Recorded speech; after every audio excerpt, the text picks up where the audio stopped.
Internacionalistas do mundo, univos para mais esse episódio do Pode RI. Hoje eu, Bruno Schreiner e meu colega Ailton Salvatore recebemos novamente Ismael Gabriel. Ismael é palestrante, ator, influenciador e criador de conteúdo sobre o continente africano. Você já deve ter visto ele pelas páginas do África do Jeito Que Nunca Viu, @AfricaJNView, no Instagram e no Twitter. Ou mesmo aqui no Pode RI, quando ele participou da nossa live do Narrativa em Fluxo, em fevereiro desse ano. Se você ainda não viu, assiste lá no feed do Instagram para saber mais quem ele é. Ismael é um angolano que mora no Brasil, em Santa Catarina, e por meio da sua página África do Jeito Que Nunca Viu, ele conta não só histórias, mas curiosidades dos países e múltiplas culturas do continente africano e também traz notícias locais mais relevantes que pouco ocupam as manchetes aqui no Brasil. E para quem não sabe, no final do mês passado ocorreu um golpe militar no Níger, daqueles de manual de ciência política, e o Ismael tem acompanhado o caso nas redes. É por isso que convidamos mais uma vez ele para estar aqui conosco, para falar sobre o golpe de Estado no Níger e as perspectivas africanas.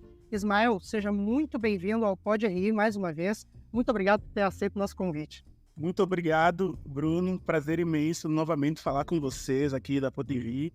E também, Ailton, também prazer imenso estar aqui com você. É a primeira vez que a gente conversa, então se abraçado. E também aos ouvintes, aos estudantes também, mais uma vez, prazer reencontrar vocês aqui. Muito obrigado, Israel. Bom, antes de começarmos o nosso papo, cabe aqui uma introdução sobre o assunto e o país. Para começar, que Níger e Nigéria são países completamente diferentes, tá? Não é erro de tradução ou algo parecido. O país faz fronteira com a Nigéria e são divididos justamente pelo rio Níger. Sendo a maior nação da África Ocidental, com 75% da sua área coberta pelo deserto do Saara, o Níger foi uma das colônias francesas na África até 1960, quando se emancipou, ao menos em parte, da sua metrópole. Claro que a história do Níger não começa quando deixa de ser colônia francesa, mas essa relação é muito importante para o nosso assunto aqui hoje. Isso porque a França nunca deixou de exercer influência sobre o país.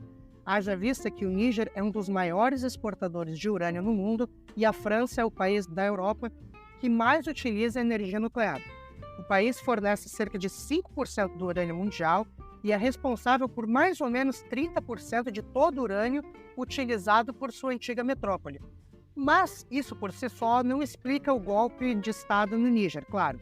Até 26 de julho, seu presidente era Mohamed Bazoum, eleito em 2021 e que tomou posse no mesmo ano. Mohamed Bazoum fora deposto por um golpe liderado por sua guarda presidencial e parte do exército. Bazoum chegou ao poder sucedendo Mahamoud Issoufou na primeira transição democrática de poder no Níger. É nesse cenário interno que está o estopim do golpe. Isso pois o chefe da guarda presidencial, o general Abdourahmane Tiani, que garantiu justamente essa transição de poder, era visto pelo presidente Bazoum como um homem forte de seu antecessor, haja vista que ele fora nomeado para o cargo em 2015, e com isso visava demiti-lo. Soma-se a isso o fato de os militares enfrentarem no país grupos extremistas religiosos, críticas à condução do governo de Bazoum e um discurso recheado de desenvolvimentismo ao país. O general Tiani depôs o presidente e anunciou o feito em comunicado televisionado. No comunicado, o general disse que o presidente deposto estava bem, que a Constituição estava sendo dissolvida, dada a má condição do governo e deterioração da situação de segurança no país, que os partidos e instituições políticas estavam suspensas, que as fronteiras estavam fechadas, toque de recolher e alerta de segurança contra qualquer intervenção estrangeira. No âmbito internacional, é claro que a França não gostou nada disso e imediatamente deslocou 2 aviões militares para sua base aérea no país.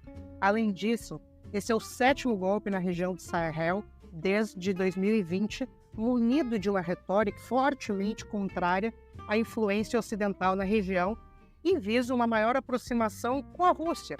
O continente africano, especialmente esta região, está passando por um período de fortes mudanças políticas. Ismael, eu falei um monte aqui para termos uma base já para conversarmos, mas o assunto é muito amplo. Quem pensa que um golpe militar num país pobre da África em nada pode interferir na política ocidental, se engana muito. E isso você tem acompanhado muito em seu perfil no Instagram. Mali, Burkina Faso, Níger, tudo ex-colônia e ex-aliados da França que nos últimos 2 anos se voltaram fortemente contra Paris. Nós vemos isso em vídeos de protestos tanto na região quanto de africanos na França. O que aconteceu para, de repente, todos esses países mudarem de forma tão ampla, de forma bruta, suas respectivas posturas? Está localizado geograficamente numa região muito importante para a França e também para os outros países vizinhos. As suas riquezas contribuem muito para o fornecimento de energia na França.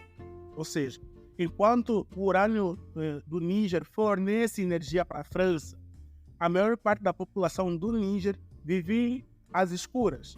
Então não tem fornecimento de energia elétrica no Níger, por causa dessa configuração fortalecendo mais o país ocidental, no caso a França, do que propriamente dito o próprio Níger.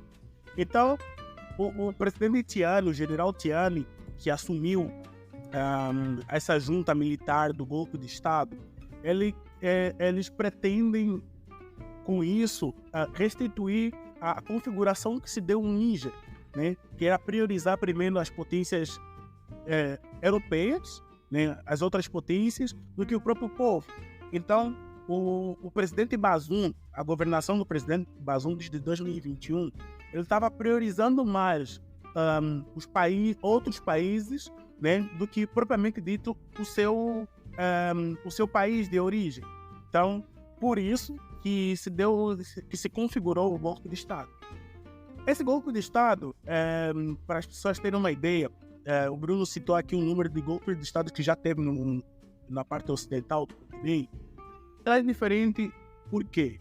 Assim como teve o golpe de Estado no Burkina Faso, assim como teve o golpe de Estado no Benin, no Mali, e também na Guiné. Então, esses 4 golpes de Estado são diferentes dos outros golpes de Estado que já se deu. Também teve golpe de Estado também em 2021 no Sudão, né? Então, esses golpes de Estado são diferentes. Por quê? Porque antes priorizava quem estava no poder, né? Ele queria dar golpe de Estado porque ele queria o poder em si, né? A presidência. Hoje, a gente vê que esses países que aplicaram esse golpe de Estado é porque a população não estava contente com a governação e teve esse golpe de Estado para priorizar o povo. Então, assim é que se configura, desta vez, esses golpes de Estado. Priorizar o panafricanismo, para priorizar mais a população, né? Porque esses países, por exemplo, o Níger é um país muito rico, mas tem um IDH, o Índice de Desenvolvimento Humano, mais inferior de todos, o menor de todos os países do mundo. Então a gente percebe como assim um país rico, um país que faz exportação de ouro e urânio para grandes potências ocidentais, como os Estados Unidos também, e também para a França, vive nesse caos todo. Então, a população se mobilizou com relação a isso e também até está apoiando essa junta militar. Só que esse apoio, os outros golpes de Estado não tinham apoio populacional, da população, não tinha esse apoio. Eram lá os militares que tomavam o poder e ficavam para si o poder. E dessa vez o golpe de Estado é totalmente diferente. Os povos locais eles aderiram ao povo e saíram às ruas para manifestar apoio. Muita gente pode achar que o Níger está em guerra, por exemplo. Mas não, o Níger não está em guerra. Só a população que saiu às ruas para manifestar apoio com relação a essa configuração que se deu dessa junta militar. Então, essa configuração que se deu está incomodando as grandes potências ocidentais. Por que está incomodando? Primeiramente, porque o Níger está numa região estrategicamente muito importante, né? Os Estados Unidos e a França têm bases militares no país, então tem os Estados Unidos investiam muito em base militar no país. No Níger foram gastos mais de 110 milhões de dólares, né? Um dos maiores investimentos dos Estados Unidos fora dos Estados Unidos. Então, a gente vê essa configuração, né? Percebe essa configuração que se dá ao Níger. E também por causa das exportações que o Níger também faz com relação a esses países. E, acima de tudo ainda, tem um interesse do gasoduto, que não vem do Níger, mas que passa pelo Níger, né? Nós sabemos que a Rússia cortou relações com a União Europeia e a Rússia é o grande fornecedor de gás natural para a Europa. Então, já não temos mais essa configuração do gás, né? Então, a Europa saiu à procura de outros mercados, né? E ela encontrou no continente africano e encontrou na Nigéria. Só que fizeram uma parceria entre Argélia, Níger e Nigéria. Por quê? Porque Argélia, Níger, porque o gasoduto iria passar por esses países até chegar na Europa.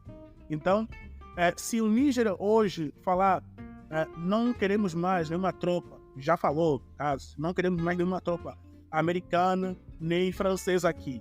A França já perde um percentual muito grande da tropa dele para controlar a área ocidental e também perde muito economicamente com o corte de exportação de urânio e principalmente com o gás. Como é que a Europa vai sobreviver ao inverno que está chegando se cortar o gás? Então, todas essas questões geopolíticas interferem muito, faz pensar com que a Europa cada vez mais queira intervenção militar dentro do Níger. Então, essa toda a configuração, fazendo um resumo, é isso que está acontecendo.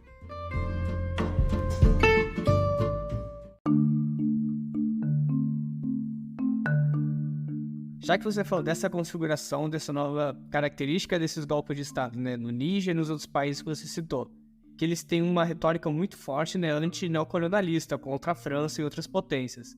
Sendo assim, dá para dizer que hoje em dia está rolando mais uma fase do combate ao neocolonialismo na África? Qual é a sua percepção sobre isso? Sim, com certeza.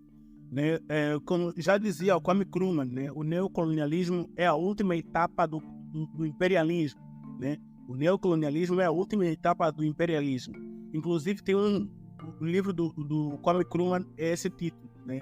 Então, a luta do neocolonialismo dentro do continente africano, ela não é de hoje, principalmente nos países ocidentais, não é de hoje.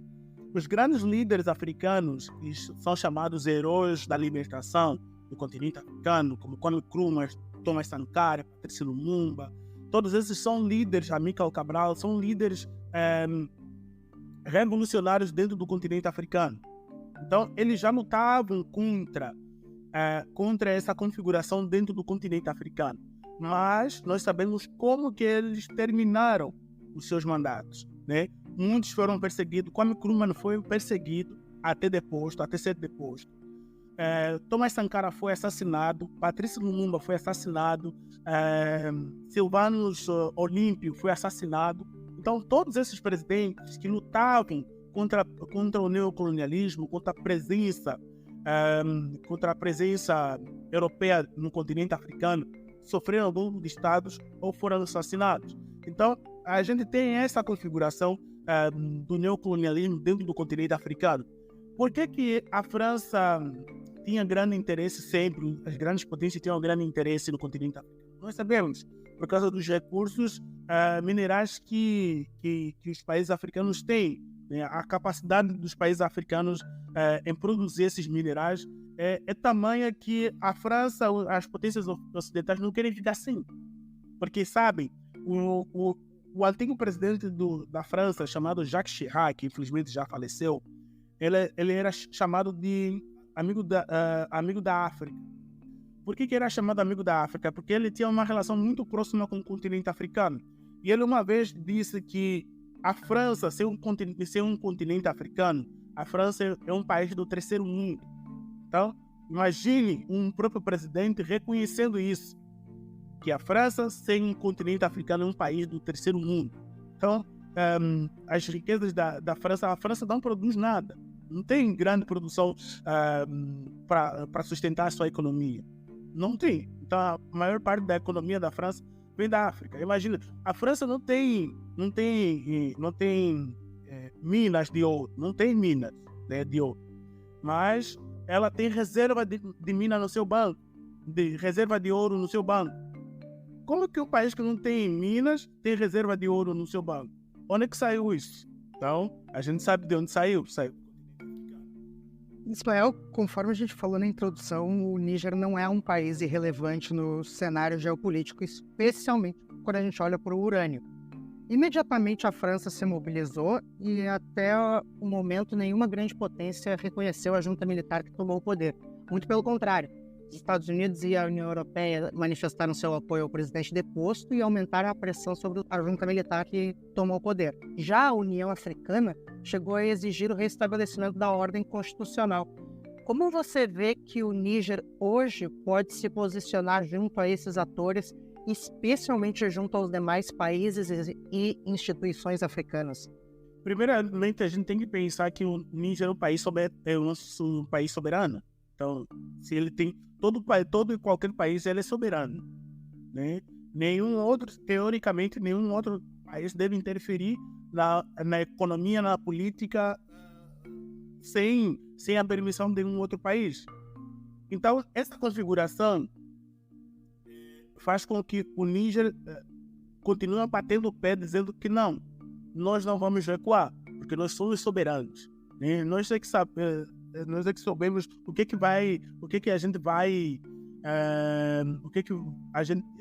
é melhor para a nossa população, por exemplo, né? O que é melhor para a nossa população. Então, o Níger é soberano até aí, por isso eles não querem recuar de jeito nenhum. Na configuração geopolítica, a gente está vendo que o Níger está tendo várias sanções, né? Sanções econômicas, sanções militares, e essas sanções, até agora, elas já estão começando a surtir algum efeito, essas sanções. Por exemplo, o Níger é um país que não tem saída para o mar, então precisa de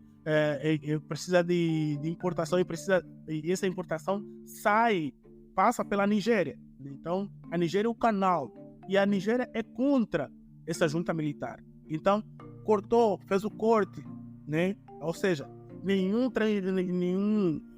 transporte está passando para o Níger. Então, já é um corte já.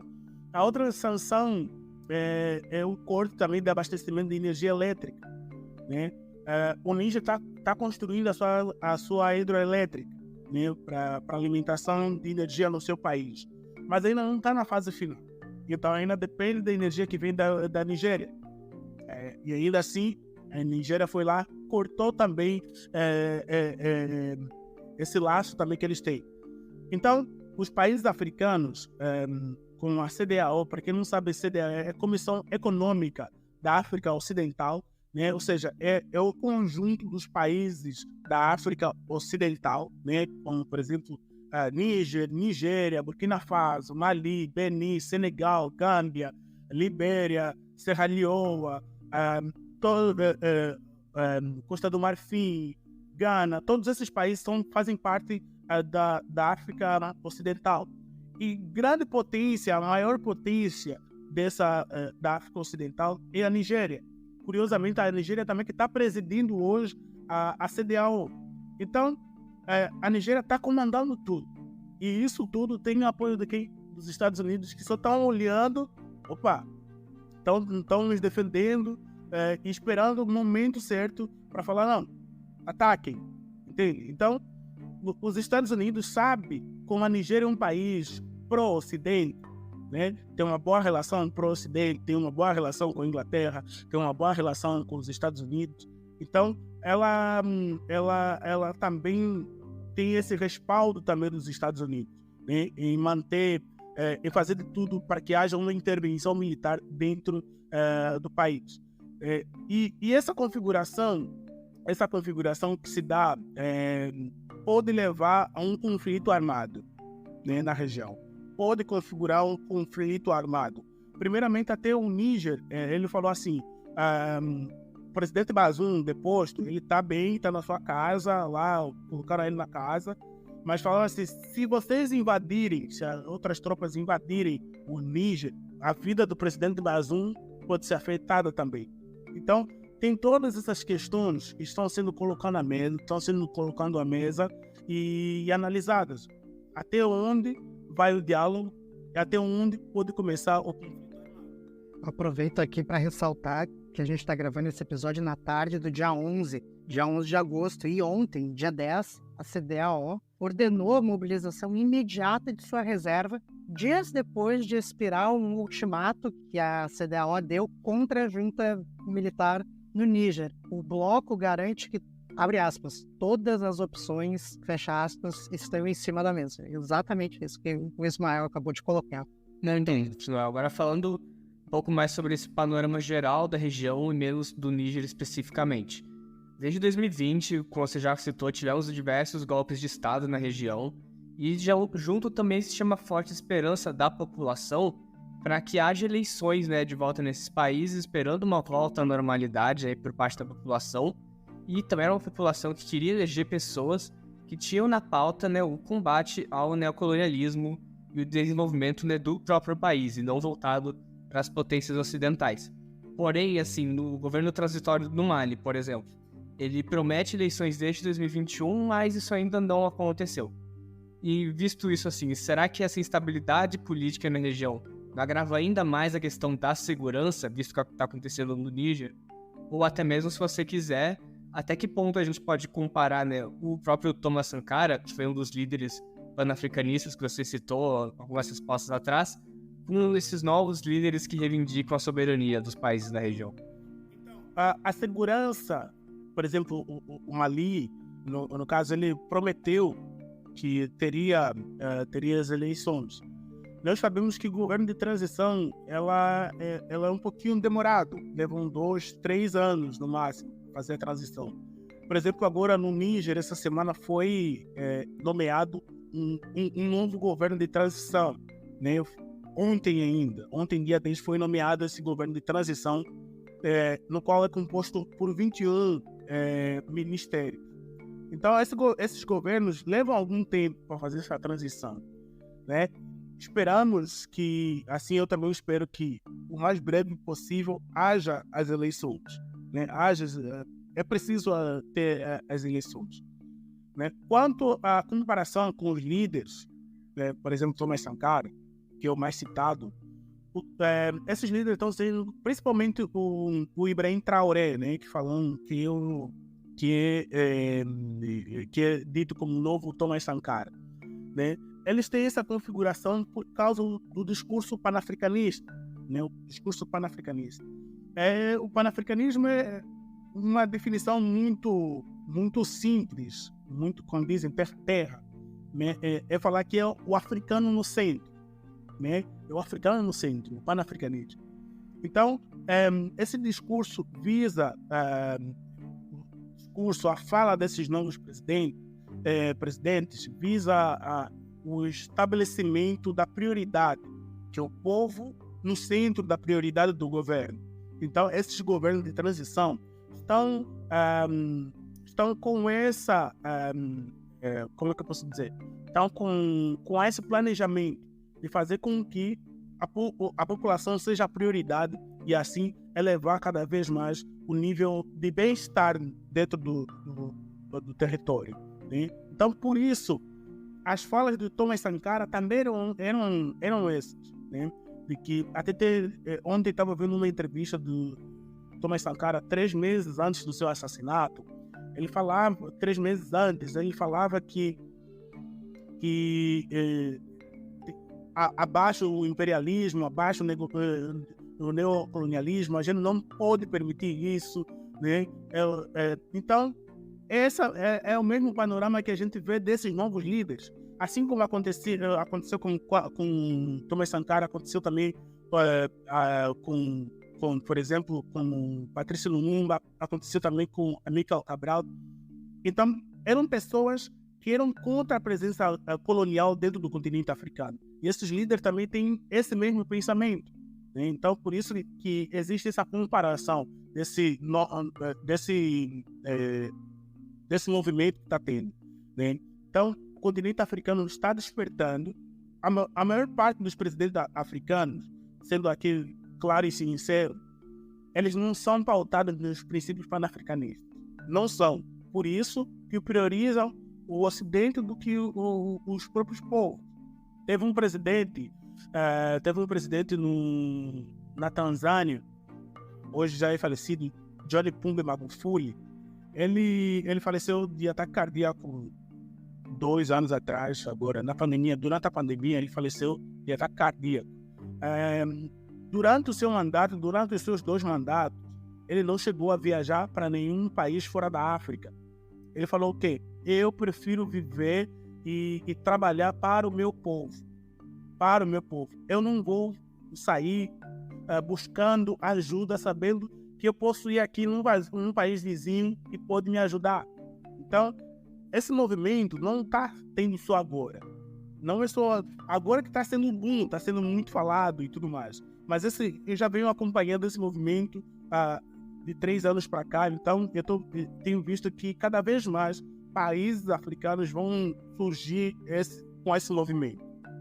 Eu queria pegar uma parte dessa tua resposta, que é justamente esse enfoque, o pan-africanismo com a África no centro.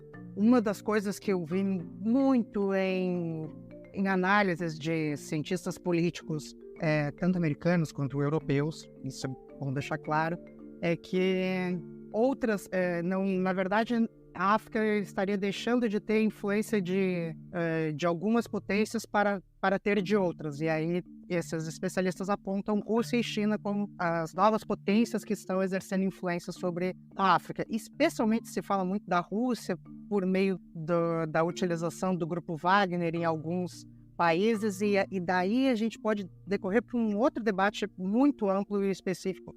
Mas, para você, Ismael, o pan-africanismo não seria melhor sem essas interferências externas, de qualquer que seja a parte? O que você vê nisso? Eu queria muito ouvir a tua opinião sobre o assunto enquanto um pan-africanista que acompanha o cenário local. Então, eu sempre falo assim, na política, na geopolítica, quem nada sozinho morre, né? Dizem isso, né? O peixe que nada sozinho morre, né? Então, é isso aí. Esses grandes analistas estão falando isso, que você sai de um bloco para ir uma exploradora para um outro explorador. Isso é uma análise errônea. Por quê? Por que é errônea? Eu vou explicar isso. Porque durante o processo de colonização, a Rússia sempre esteve aliada ao continente africano. Sim. Enquanto os colonizadores queriam manter a sua influência dentro do continente africano, a Rússia estava fazendo o caminho contrário em poder tirar esse povo todo do continente africano, né? A relação África-Rússia não é de hoje. As pessoas acham que a relação é de hoje, mas não é de hoje, tá? É uma relação já muito antiga. Como eu falei, que a Rússia ajudou no processo de libertação do continente africano, né? Ajudou para que a África se tornasse livre. E também, como a Rússia tem uma grande força militar, então a força militar, a Rússia vai ajudar para manter a paz, a segurança dentro do continente africano. Só que os países africanos sabem também, eles estão se aliando à Rússia por quê? Rússia e a China por quê? Porque a Rússia e a China, eles não têm nenhuma interferência nos países. Opa, eu estou te dando aqui o que você quer, mas você que sabe quem você vai colocar no poder, quem vai ser teu ministro, quem vai ser... Eu só estou te fornecendo ajuda. Entende? Então, essa configuração da China, da Rússia. Já o mundo ocidental não quer isso. Ele quer... Não. Quem vai entrar no poder? Não. Esse não é esse presidente, não. Quero o outro. Então, se esse presidente não vai lhe beneficiar, então vamos financiar as milícias para que eles tenham armamentos e derrubem aquele tal de presidente. Então, a Europa, o Ocidente em si, né? Ela quer essa interferência ainda, quer mandar no continente africano. Já a Rússia não, né?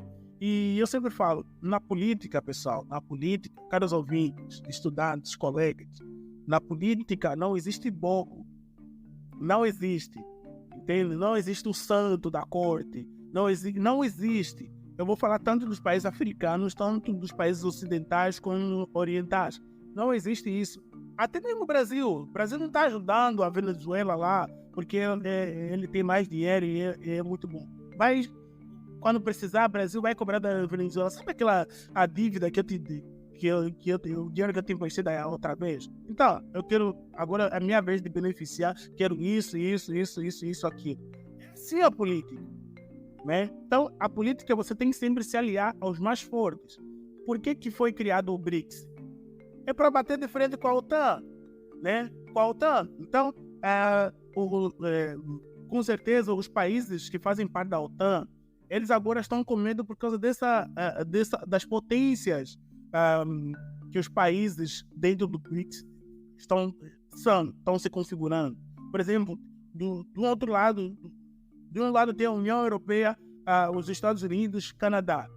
Do outro lado tem simplesmente a Rússia e a China. Então, são grandes potências econômicas e militares. Então, a Rússia, né, falando aqui do BRICS, a Rússia é grande parceira militar do continente africano. Tá? É a grande parceira militar do continente africano. A China é a grande parceira econômica do continente africano.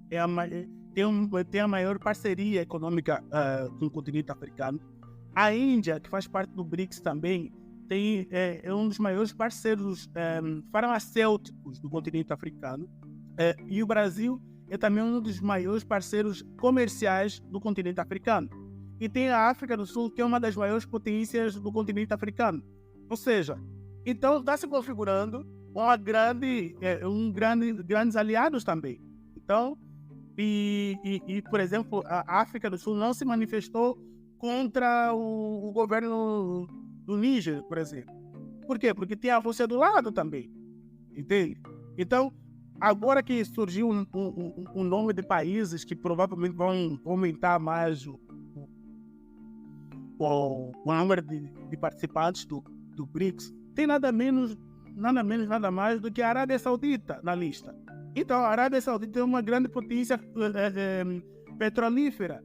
Tem a Venezuela também, apesar que está na crise, mas a Venezuela está do jeito que está por causa das sanções dos Estados Unidos, né? As pessoas falam Venezuela, mas quem limitou a Venezuela foi os Estados Unidos com as suas sanções, assim como os Estados Unidos limitou Cuba, por exemplo.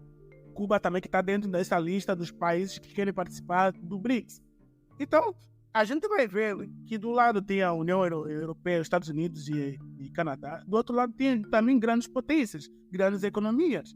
Então, e os países africanos vão ficar boiando, tipo, no meio dos dois? Não, vamos se aliar também ao outro.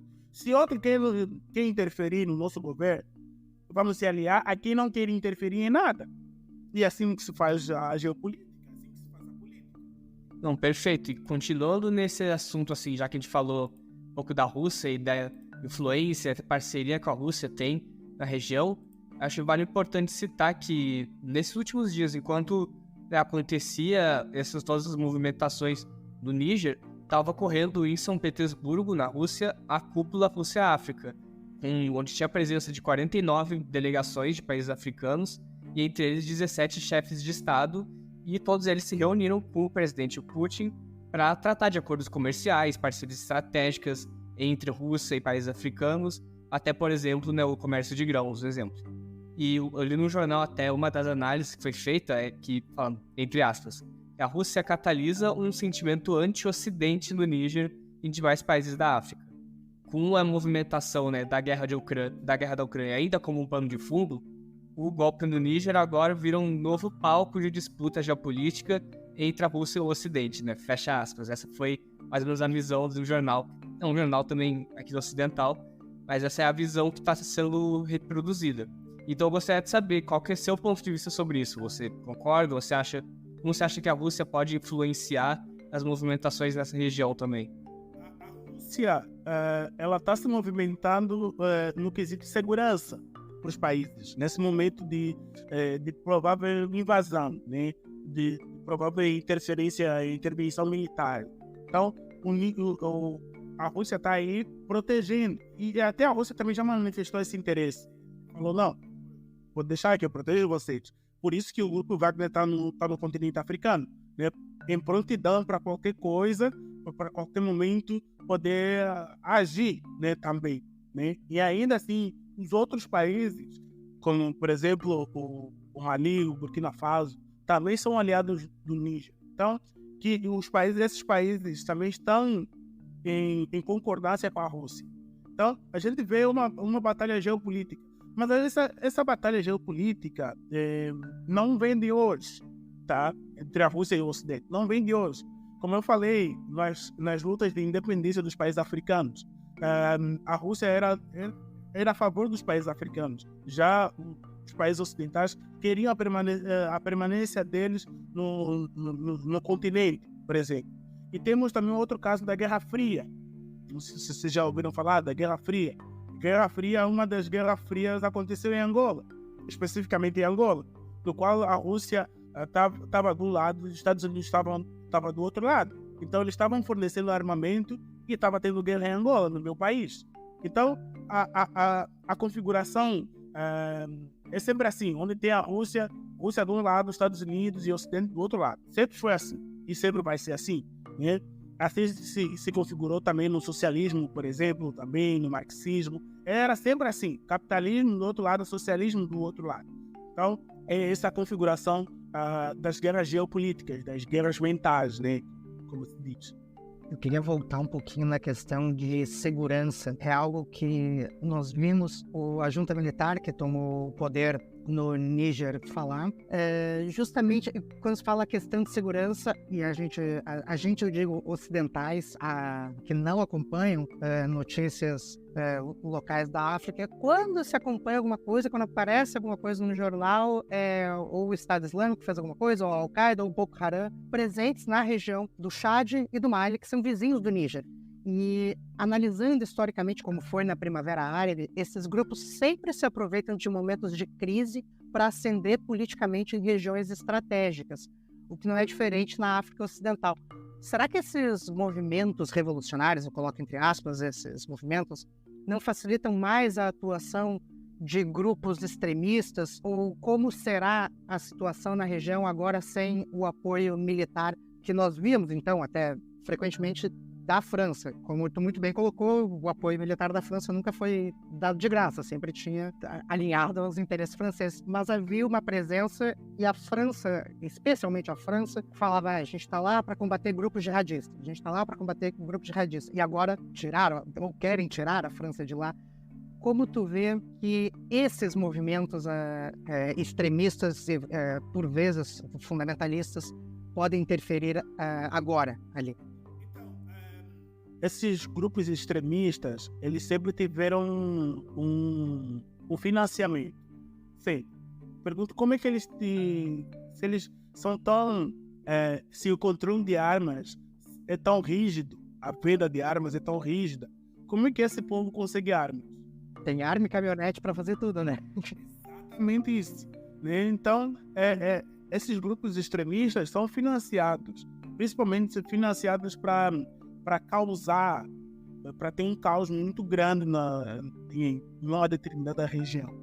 Isso se configura, tanto os Estados Unidos quanto a França, eles já se beneficiaram disso. Então, e eles já financiaram isso. Entende?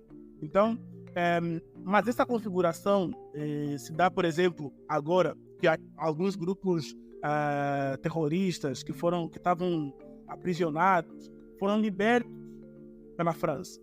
Né? Por que a França liberou eles? Que o Níger estava reivindicado agora, que a França liberou terroristas, jihadistas, por exemplo, colocou eles em liberdade. Por que a França, logo nesse momento, colocou esses terroristas em liberdade?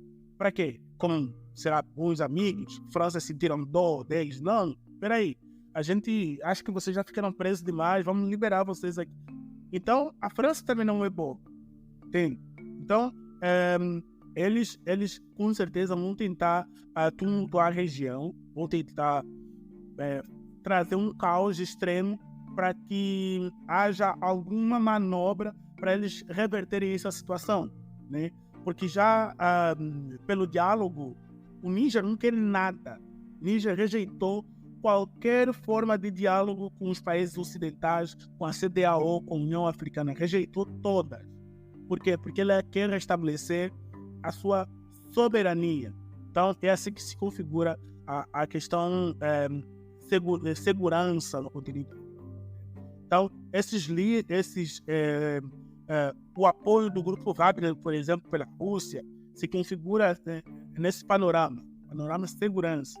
Né? Está lá mais um reforço para essas tropas que até então também são treinadas pelas forças militares russas também. Os países africanos, os militares, né? Os militares africanos, em sua maioria dos países, são treinados pelas tropas russas. Como eu já falei no começo do nosso podcast aqui, é que a Rússia tem um intercâmbio militar com os países africanos. Então, a Rússia vai fazer de tudo para que não haja conflito no continente.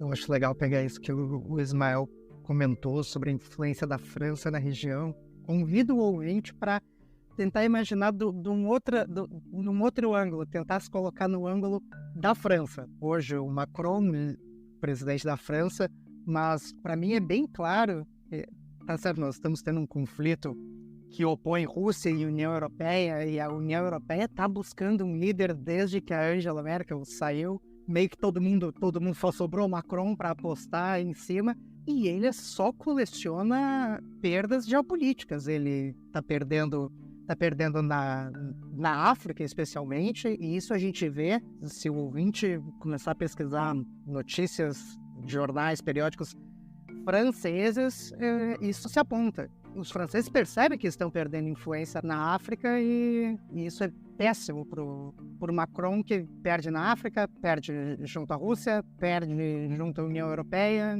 Estou extrapolando um pouco o raciocínio, mas não me surpreenderia que toda essa movimentação no continente africano tivesse como saldo negativo para o presidente da França, porque também nós temos o extremismo, a extrema-direita na França, que é quem tem esse discurso que coloca a África ainda como uma colônia, certamente sente isso hoje e espero estar errado, mas isso costuma municiar esses grupos políticos, ainda mais se nós formos olhar na Europa dos últimos anos. Com certeza. Essa configuração da perda da influência dentro do continente africano pela França, ela tá trazendo muita dor de cabeça para o Macron. Antes, quando ele foi eleito, não tinha cabelo branco, agora tá cheio de cabelo branco, né? Tá ficando calvo já. Então, a gente vê essa configuração muito forte. E recentemente, 94 deputados franceses falaram isso, que a França está perdendo, fizeram uma carta aberta dizendo que a França está perdendo espaço no continente africano. Então o parlamento francês já está se movimentando para isso. Eu acho que se for para ter eleições na França agora, acho que nem se reelege, eu acho, Macron, né? Conta dessas todas bizarrices, dessas todas perdas que está tendo, perda tanto de influência, principalmente de influência, né? Está perdendo. Hoje em dia, o maior aliado da França é os Estados Unidos e Canadá, né? Porque até depois, assim como tu falou mesmo, Bruno, depois da saída da Angela Merkel, acho que perdeu muita força a União Europeia. Perdeu muita força. Porque a Angela Merkel sabia negociar, né? Negociar. Então, fora a Angela Merkel, fora com o Brexit também. Então, a França, acho que ficou a única grande potência para a Europa, né? Então, que está lutando em defesa da Europa, né? Do resto, eu vejo países pequenos que não têm grande soberania, grande voz internacionalmente falando, campo geopolítico. Então, a França está perdendo espaço mesmo. Está perdendo espaço para a Rússia e eles estão preocupados com isso. Por isso que também a União Europeia declarou alguns investimentos dentro do continente africano. Porque eles viram que a Rússia estava investindo, a China está investindo pesado no continente africano, né? E agora eles estão tentando configurar, por exemplo, o FMI, que é o Fundo Monetário Internacional, ela faz empréstimos aos países. Mas o empréstimo aos países em subdesenvolvimento, os juros é muito elevado aos países mais desenvolvidos, por exemplo, né? O Níger, se fosse para fazer um empréstimo ao FMI, pagaria um imposto muito acima, juros muito acima do que se os Estados Unidos fizesse um empréstimo. Onde que já se viu isso? E ainda tem que se sujeitar às condições do FMI, né? Que vai de encontro a todo o discurso de soberania nacional dos países africanos. Exatamente. Então, a gente tem essa configuração toda que não está favorecendo em nenhum momento a França. Não está. Nem a Europa. Voltando para aquele tema que a gente falou mais cedo sobre integração africana, sobre pan-africanismo, que é justamente esse movimento que visa, né, a emancipação do continente africano, visando uma força, uma prosperidade maior da região. E nesse sentido, para você, como as principais organizações de integração regional na África estão caminhando nesse objetivo da emancipação do continente? Ou melhor, o que essas organizações deveriam estar fazendo nesse momento de tensão para seguir esse objetivo?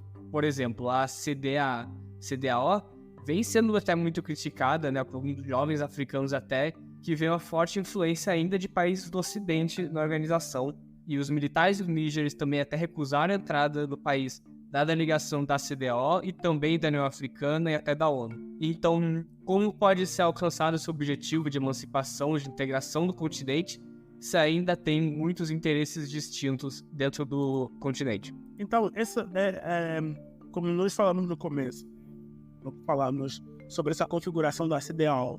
A CEDEAO tem a sua presidência a Nigéria. Então, a Nigéria é pró-Ocidente. Então, sendo pró-Ocidente, ela vai volta em interesse com relação ao que o Ocidente também deseja, né? Claro, por exemplo, no interesse do gasoduto, claro que é muito bom para a economia nigeriana, né? Mas será que vale a pena tirar a soberania de um país, de um povo, né? Pelos seus interesses econômicos? Então, fica aí a interrogação. Por isso também, se a gente for ver uma configuração dos países que estão apoiando esse interesse, essa intervenção militar no Níger, estão apoiando. Por exemplo, o presidente Tinubu, da Nigéria, Bola Ahmed Tinubu, ele já está enfrentando resistência no seu país, né? Já está tendo manifestações contra ele no país. Ou seja, os nigerianos já não estão a aprovar as atitudes da Nigéria, dos governantes nigerianos, com relação à invasão dentro do continente, né? Dentro do Níger, no caso. Vamos chamar aqui o outro presidente também, Macky Sall. Macky Sall é o presidente do Senegal. Macky Sall está perseguindo os seus opositores, né? Então, imagine esses presidentes que estão há muito tempo no poder, que estão perseguindo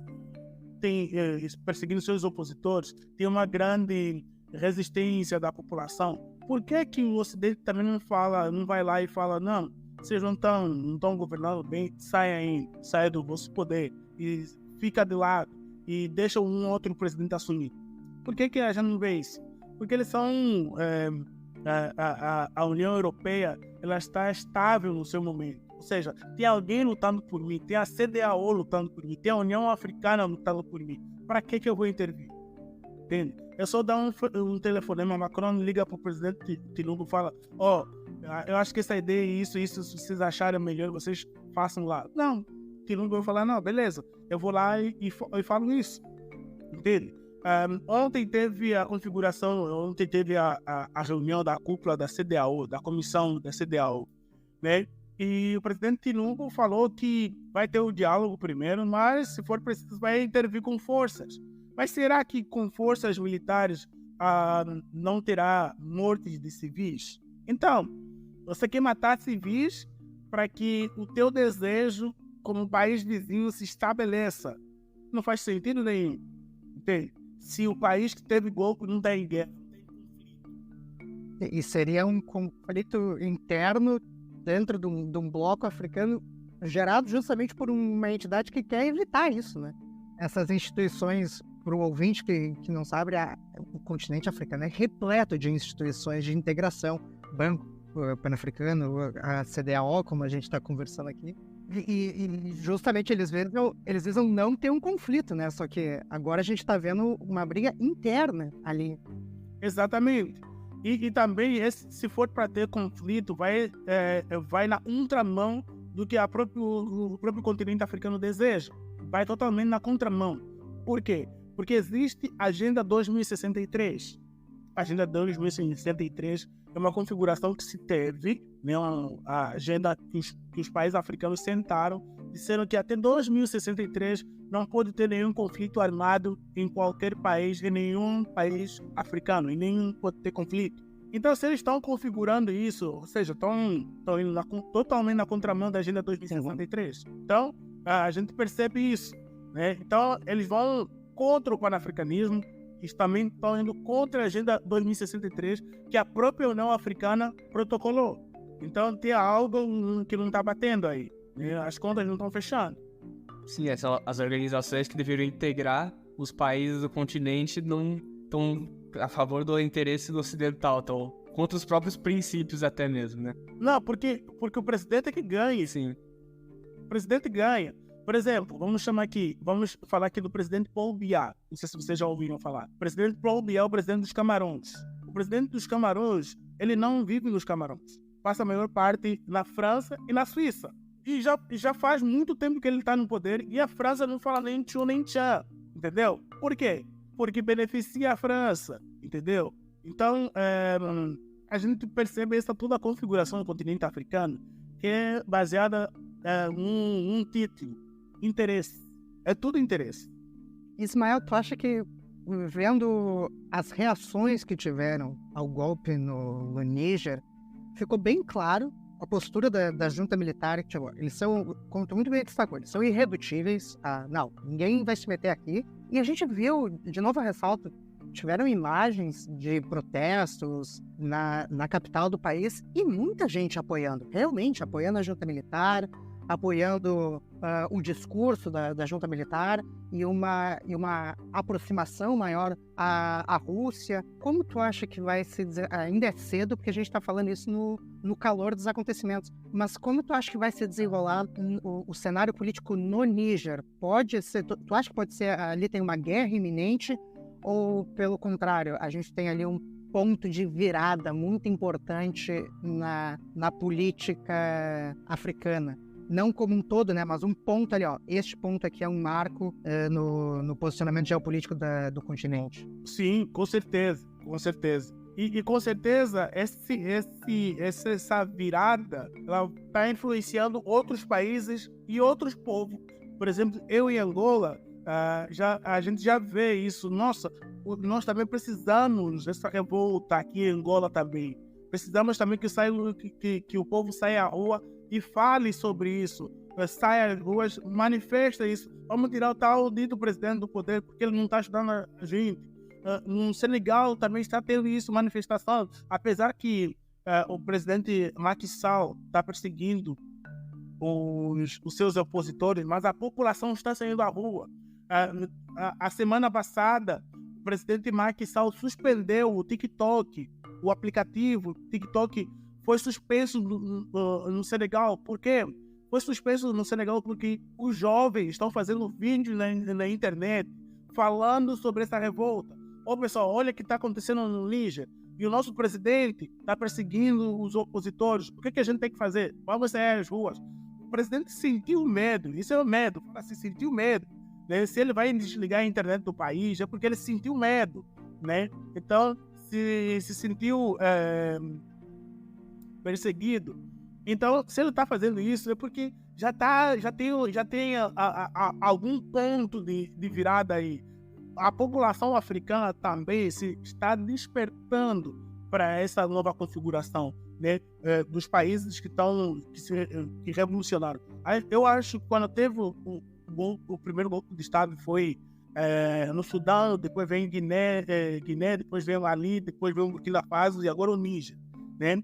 Eu acho que esses golpes, os primeiros golpes, não chamaram tanta atenção como chamou do Níger, né?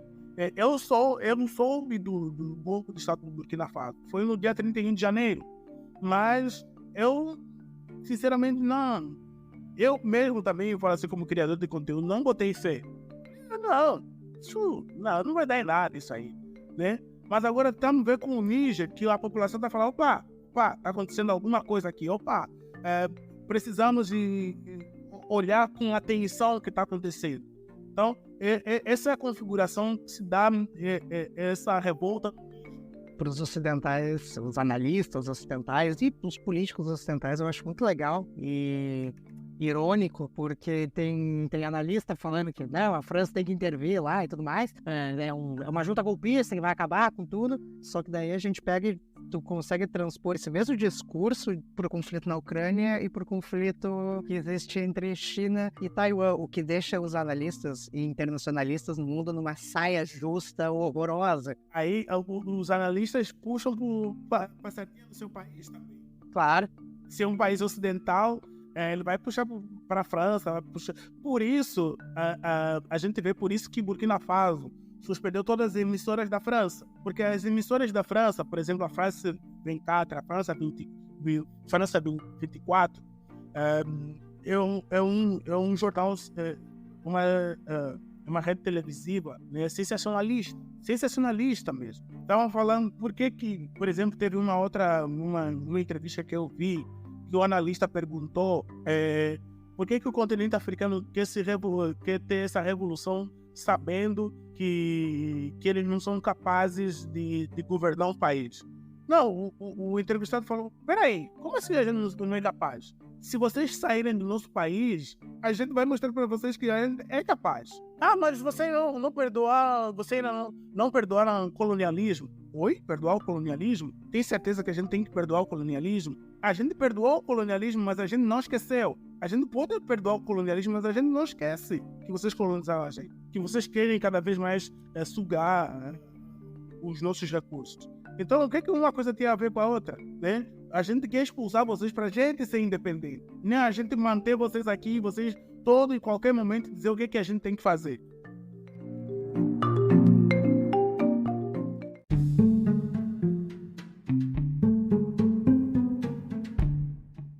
Tentando amarrar toda essa conversa que a gente teve, tendo em vista todos esses problemas da interferência externa que ainda tem no continente africano, todas essas questões, né, de líderes e de organizações que agem, né, com interesse próprio. Por exemplo, essa história que você falou do presidente de Camarões, que nem mora no Camarões, me surpreendeu, assim, é um absurdo. E tendo isso em vista, toda essa dificuldade, agora para perguntar para vocês, Mel, como um panafricanista, qual o caminho que você enxerga para um continente africano que pode ser realmente independente? Pode, usufruir os recursos para si próprio, para sua população, e que pode, né, finalmente ser economicamente e politicamente independente, como você falou agora há pouco. Então, primeiramente, é tirar toda a interferência ocidental no continente.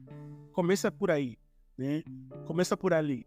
Depois, a gente tem que construir meios econômicos, por exemplo, de subsistência dos países. Ou seja, por exemplo, a gente explora os nossos recursos, a gente explora o ouro, mas onde é que a gente vai refinar o ouro? Na Europa? Claro que não, a gente tem que refinar no nosso continente, no nosso país. Então, toda essa configuração precisa ser pautada, né, nos princípios panafricanistas. Se a gente pautar no princípio panafricanista, a gente já tem meio caminho andado, né? Porque é o africano no centro de tudo. É o africano, o pensamento africano no centro de tudo, né? Então, Essa é a configuração, essa é a linhagem, né? Eu tenho várias falas de presidentes que foram depostos, que eram contra a presença europeia no continente. Eles falavam isso. O caminho é nós defendermos o nosso povo. Esse é o caminho. Esse é o caminho da gente lutar pelo nosso povo. Este é o caminho. A gente tirar toda influência, toda e qualquer influência, tanto da Rússia, tem que ter parceiro. Parceiro tem que ter. A parceria deve existir. A Rússia tem que ser um parceiro, a China tem que ser um parceiro. Se a União Europeia quer ser parceiro, que seja parceiro. Assim como o Brasil também está sendo parceiro do continente africano. Tem que ter parceria. Então, na parceria, tem pé de igualdade. Ou seja, você tem coisa para cumprir, eu também tenho coisa para cumprir. E a gente vai estabelecer relação. É isso que tem que ter no continente africano. Não uma influência tamanha que a África nem consegue respirar. Então, é esse o caminho do continente africano. Pautando nos princípios panafricanistas, investir também na população. Porque a África tem a população mais jovem do mundo. Então, tem uma mina de ouro enorme. Literal também, que é o que interessa às potências europeias, mas é um mercado global, tem tudo ainda. Exatamente desse jeito.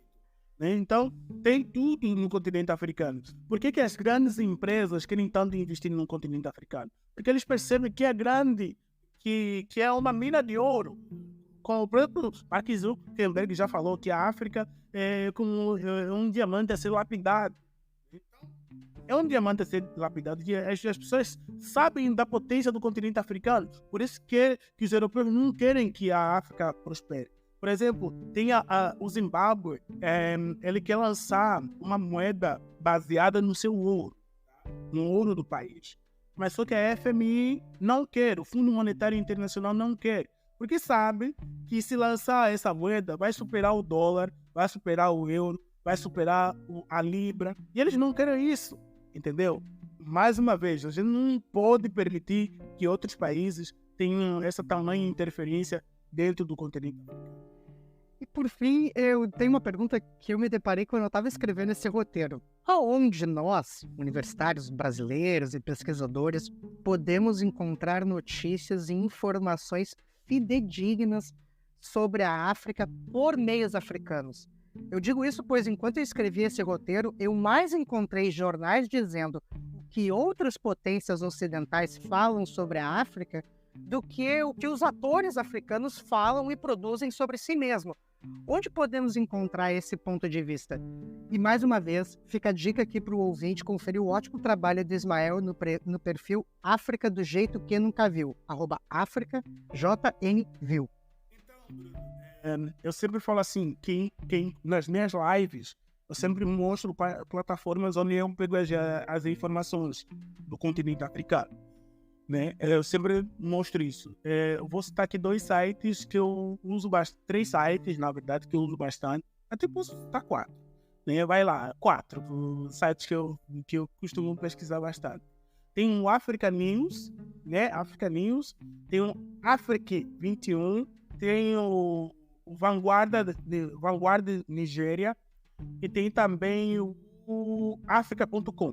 Né? Então, são sites que tem notícias atualizadas sobre vários aspectos da sociedade africana. Por exemplo, o Africa 21 fala sobre energias renováveis, fala sobre meio ambiente. A Africa News já é notícias atualizadas, atualizadíssimas, assim, e é um dos sites que eu mais uso. Então, tudo isso para ficar muito ligado no continente africano. E para saber sobre a história em si do continente africano, tem vários livros que as pessoas podem pesquisar muito. Um deles é a História Negra, o livro da História Negra, né? Muito bom. Saber um pouquinho também sobre panafricanismo, ler Frantz Fanon, por exemplo, no seu livro Os Condenados da Terra, né?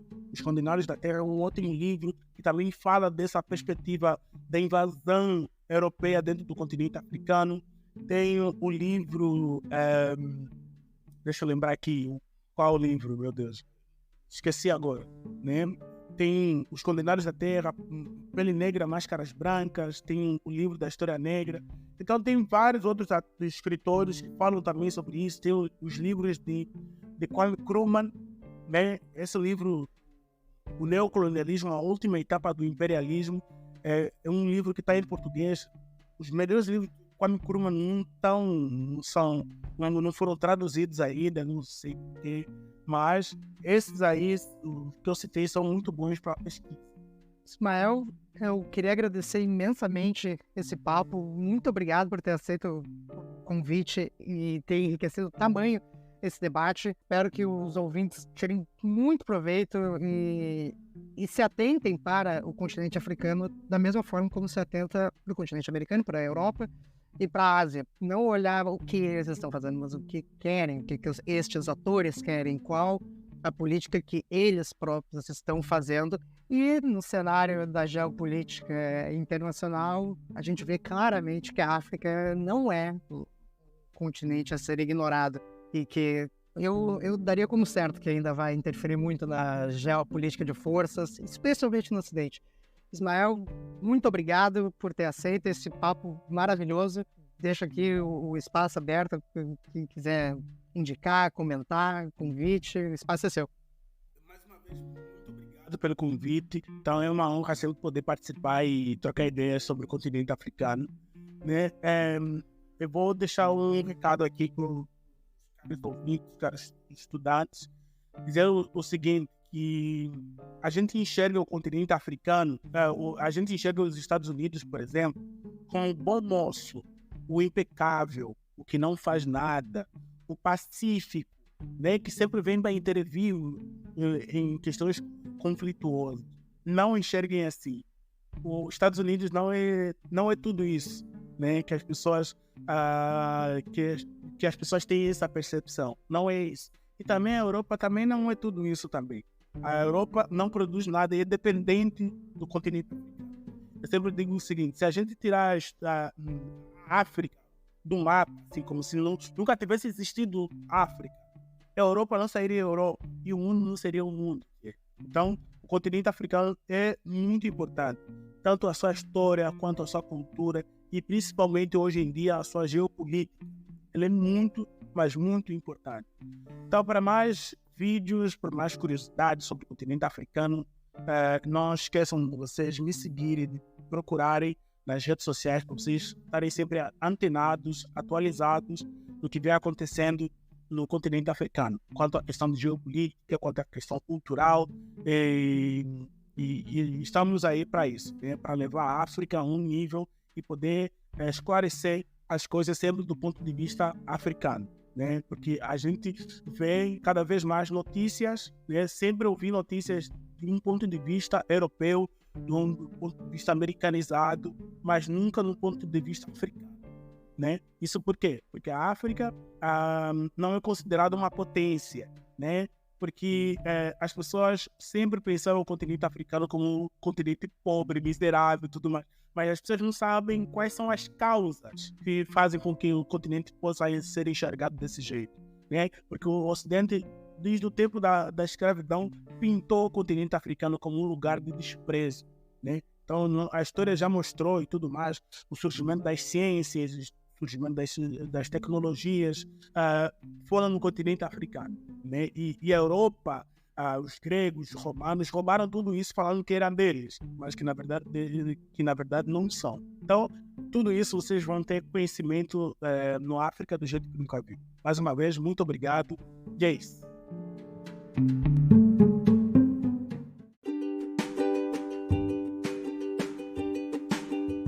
Muito obrigada por escutar mais um episódio do Pod RI, um projeto realizado em conjunto com o LABRE, Laboratório de Relações Internacionais da Unesp de Franca. Para mais informações, curiosidades, memes, episódios, siga a gente nas nossas redes sociais. Além disso, não esqueça de conferir a descrição aqui do episódio, que a gente costuma deixar alguns links relacionados ao tema da vez.